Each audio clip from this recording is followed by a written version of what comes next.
Good morning, everybody, or afternoon, whenever you're seeing this. Yep. It is time for another Sawdust Diaries. Dad came up with a couple ideas for a table that you sold in Vancouver. In Vancouver, yeah. Yeah, and he's a little humble, right? But I thought it was pretty freaking smart. But we're on a time crunch on this, so we didn't film the whole process, but we wanted to show it to you guys anyway. Yeah, I had some elements of this that was different than anything we've done before. We had to do a wooden leg. Well, I can get into that. You want me to get into it now? Yeah, let's get into it now. So I sold a round table up there. Unfortunately, that's all we sold in Vancouver. And it was, you guys have seen it, probably like the Bigfoot table, but that had a metal base on it. The guy that bought this really liked our wooden bases, so he wanted a pedestal base for a round tabletop, an 18-inch round basically.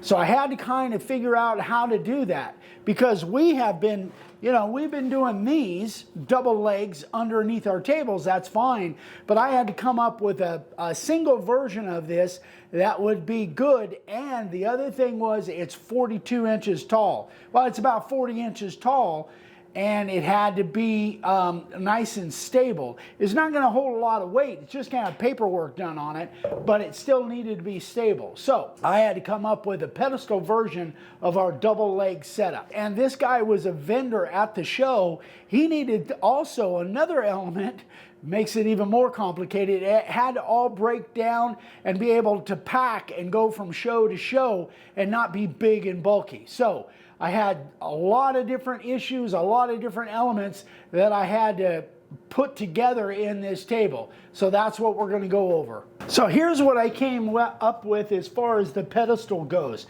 Now it looks nice and simple, but it was a lot more complicated than it really looked. First of all, we did a half lap on our two different legs. This is basically the same design as our double leg system, but I did a half lap on there. That wasn't a big deal. I figured that out, had a dado blade. That was no big deal.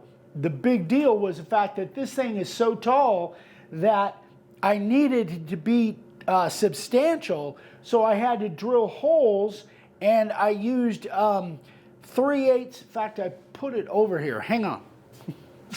Oh, this is a Sawdust Diaries, so we're not being real formal here. Anyway, so I had to try and test, and I was using inserts, 3/8 bolts, 4 inches long, and these inserts. So the first thing I had to figure out was how to put these inserts. I drilled holes in the bottom of here, and I needed to use these big, strong bolts so it was nice and solid and steady.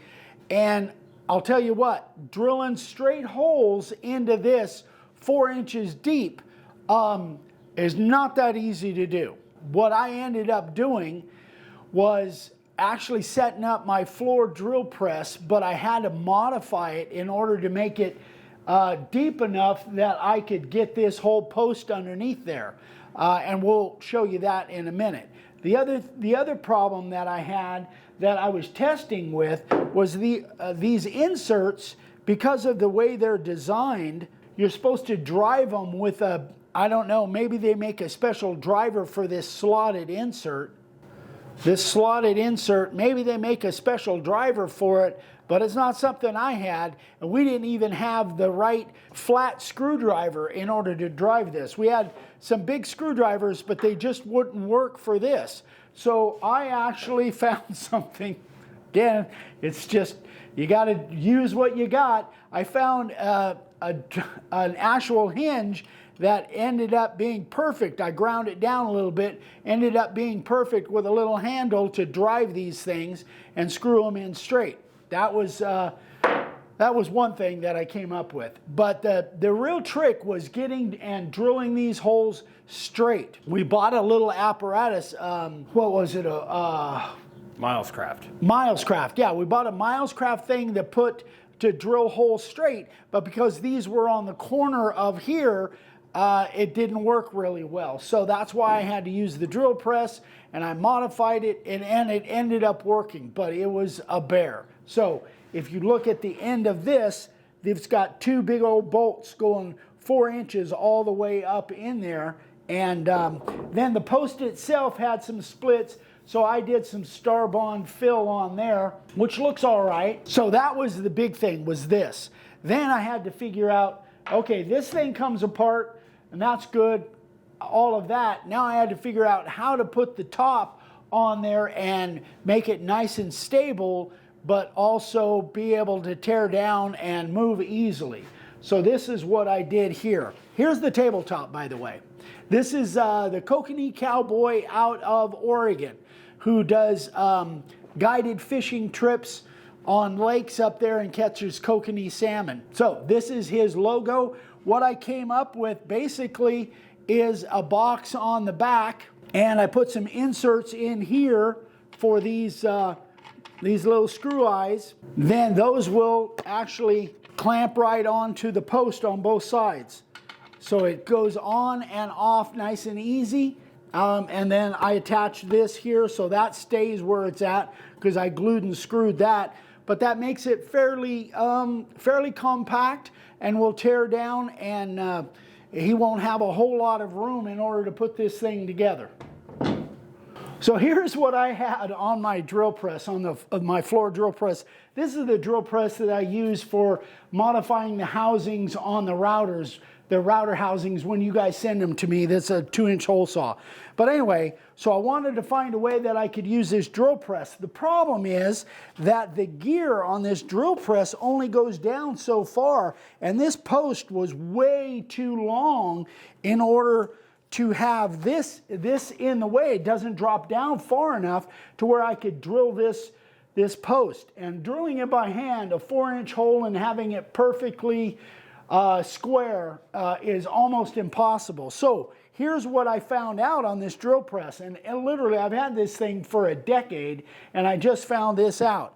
This has got a set screw here, and it's got a set screw down here, and when you loosen those, you can actually move that gear, the whole rack and pinion, and this table will slide out of the way. Now I've got plenty of length. I can just block up from the floor there, and then I'd have plenty of length to be able to drill these holes.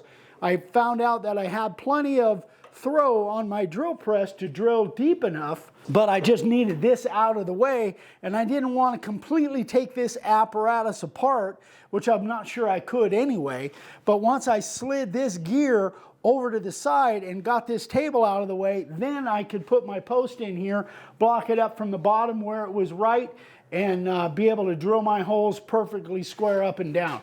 That was the biggest issue for me that I solved. And once I did that, I tried every other method I could think of to drilling holes in this 4x4, and nothing else worked. And I tried quite a few ways, but this method actually worked pretty well.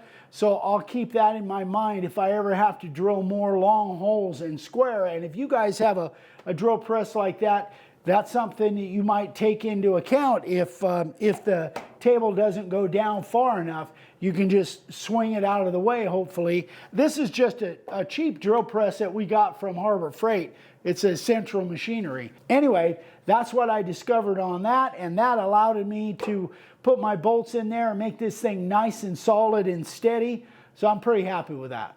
So there's the table, guys. Now, one thing I didn't mention before is this will have a glass top. I'll have some little retainers on there, and it will have a glass top. We've got that ordered. That'll be here in the next day or two, and then I got to get this thing shipped out. One thing that Grandpa was known for and that Dad helps me a lot with is ideas, kind of thinking out of the box. So again, I kind of wish we'd have filmed this whole thing, but there would have been a lot of bleeping out cussing and throwing stuff, things of that nature. Yeah, broken tools and whatnot. Yeah. But I did want to do a quick Sawdust Diaries just to show you guys maybe some ideas. If you have something that you have to make a pedestal with that you need to be able to remove, this to me is the biggest one. I think that's freaking pretty smart. It's pretty good. I'm impressed. You've impressed me. And see, that to me, that was not that big a deal. It was drilling those 4-inch holes perfectly square. That was the... And those inserts, I ruined 2 of those inserts trying to figure out how to drive them in the holes because they had to be tight. Yeah. And I was trying to figure out how to drive those, and I broke 2 of them before I come up with the hinge idea. Well, that's why I got 6, just in case. Yeah, before I come up So with the it hinge just handle. goes to show you guys, think outside the box. One thing about woodworking is there's always a new problem to solve, right? And don't get so stuck in, I don't know, I guess like wood shop solutions. Sometimes you just got to okie rig the crap out of it. Yeah, you got to be unconventional. Yeah. Do something that, try and think of it from different angles, and it's like, okay, well, then this is the issue, this is the problem. Maybe I can attack it from a different perspective that isn't traditional. Maybe it's kind of a little bit different. Maybe it won't work, but maybe it will. Yeah, in this case, it worked out pretty good. Yeah, I'm happy with it. Yeah. Yeah. All right, guys, so as always, make sure to go check out makeawoodsign.com for all your sign carving supply needs. Yeah. And I know somebody's going to ask, okay, what did I sell this table for? This is a $600 table. So, and I didn't make much at that based on what I had to learn. But if I have to do it again, then I might be all right. Yeah. Yeah. Yeah. All right, guys, as always, thank you for watching. And don't forget, we're doing lives on pretty much every Thursday. Yeah. We're doing live carvings. Project videos generally on Sundays. Yep. So thanks again for watching, guys. We really appreciate it. And again, any supplies you need, any questions you have, let us know. All right, we're out of here. See you guys later. Bye. Bye.